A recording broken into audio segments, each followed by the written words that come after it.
इस बीच पाकिस्तान ने दुनिया के सामने झूठों का पुलिंदा खड़ा करने की कोशिश की। वो दुष्प्रचार के ठेकेदारी पर उतर आया, लेकिन उसके एक एक झूठ की भारत बखिया उधेड़ रहा है, लेकिन अपने ही अंदाज में।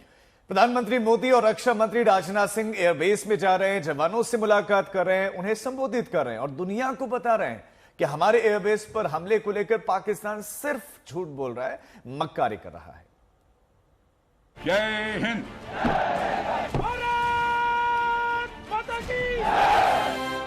ये तस्वीरें पाकिस्तान के झूठ को धूल में मिला रही हैं। पाकिस्तान ने श्रीनगर में आर्मी कैंप और एयरबेस पर हमले का झूठ फैलाया तो रक्षा मंत्री राजनाथ सिंह सीधे वहां पहुंच गए और दुनिया को दिखा दिया कि सच क्या है। रक्षा मंत्री जवानों के बीच गए, तस्वीरें खिंचवाई, दुनिया को पाकिस्तान की हार के सबूत भी दिखाए और ये भी बताया कि इस बार का हमला क्यों हटकर था। आतंकियों ने पहलगाम में धर्म पूछकर हमारे निर्दोष लोगों को मारा। उसके बाद आपने जो जवाब दिया उसे पूरी दुनिया ने देखा है। आतंकियों ने भारतीयों को धर्म पूछकर देखकर मारा, धर्म पूछकर मारा, तो हमने आतंकियों को उनका कर्म देखकर मारा है। उन्होंने धर्म देखकर बेगुनाहों की जान ली, यह पाकिस्तान का कर्म था। हमने कर्म देखकर उनका खात्मा किया, यह हमारा भारतीय धर्म है। भारत माता की, भारत माता की, भारत माता की। सिलसिलेवार तरीके से भारत पाकिस्तान के झूठ में पलीता लगा रहा है। पाकिस्तान ने एक बड़ा झूठ आदमपुर एयरबेस पर हमले को लेकर भी फैलाने की कोशिश की। पीएम मोदी खुद आदमपुर एयरबेस पर गए, सुरक्षित एयर डिफेंस सिस्टम S-400 और MiG-29 की तस्वीरें दुनिया के सामने लाई और पाकिस्तान खुद ब खुद बेनकाब हो गया।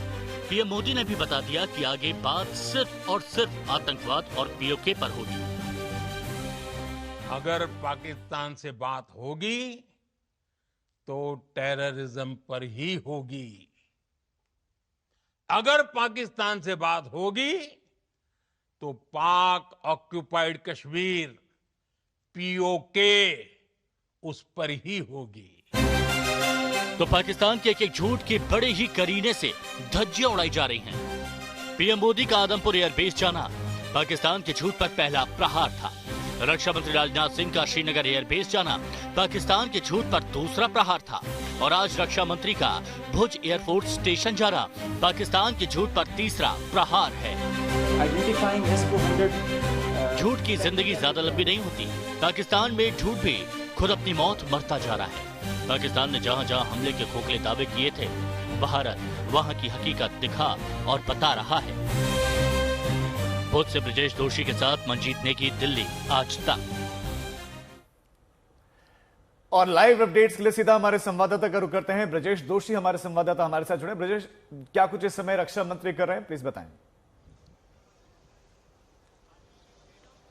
देखिए, रक्षा मंत्री राजनाथ सिंह जो हैं वो भुज एयरबेस पहुंच चुके हैं और वहां पे जो भारतीय सेना सीमा सुरक्षा बल यानी कि BSF और साथ ही भारतीय वायुसेना के जो टॉप कमांडर्स हैं वो उनको ब्रीफ कर रहे हैं किस तरह से यहाँ पे फर्स्ट लाइन ऑफ डिफेंस जो BSF है, उसके बाद भारतीय वायुसेना और भारतीय सेना किस तरह इन दोनों ने मिलकर पाकिस्तान का जो ड्रोन अटैक था उसको विफल बनाया। पाकिस्तान ने, जैसे आपने कहा कि 508 किलोमीटर की लंबी जो है सीमा है पाकिस्तान के साथ गुजरात की, तो सिर्फ जो है वो जमीनी बात ही नहीं पर मरीन बॉर्डर भी है, तो उस हिसाब से कच्छ इसलिए बेहद महत्वपूर्ण हो जाता है और इसी वजह से राजनाथ सिंह रक्षा मंत्री ने जो है वो भुज एयरबेस को चुना है। पाकिस्तान ने दावा किया था कि हमने भुज एयरबेस को नुकसान पहुंचाया, जो बिल्कुल ही गलत था और वही चीज आज सामने आएगी।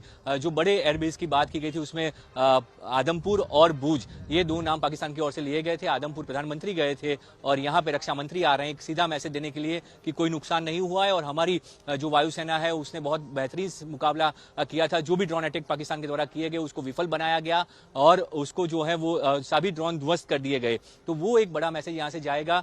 तीनों टॉप कमांडर जो है वो अभी रक्षा मंत्री को ब्रीफ कर रहे हैं। उसके बाद रक्षा मंत्री का संबोधन रहेगा जवानों की हौसला अफजाई करते हुए, किस तरह उन्होंने ऑपरेशन सिंदूर में एक बढ़िया काम किया। यहाँ से भुज एयरबेस से भुज और नलिया, ये दो एयरबेस जो है कच्छ में है जहाँ पे ड्रोन और मिसाइल अटैक पाकिस्तान ने कोशिश की थी जिसको भारतीय वायुसेना ने विफल बनाया था। तकरीबन 10 से ज्यादा ड्रोन जो है वो गिराए गए थे अलग अलग 6 लोकेशन पे। तो ये 9 और 10 तारीख की बात है, जब ये ऑपरेशन सिंदूर के बाद भारत ने जब मिसाइल अटैक किया, तब पाकिस्तान की तरफ से जो वार किया गया था। ठीक है, बहुत बहुत शुक्रिया तमाम जानकारी के लिए आपका। तो भारत ने न सिर्फ पाकिस्तान को धूल चटा दी है, न सिर्फ पाकिस्तान की सैन्य क्षमता पर अपनी श्रेष्ठता सिद्ध कर दी, बल्कि ये भी दिखा दिया कि भारत के स्वदेशी हथियार कितने सक्षम हैं।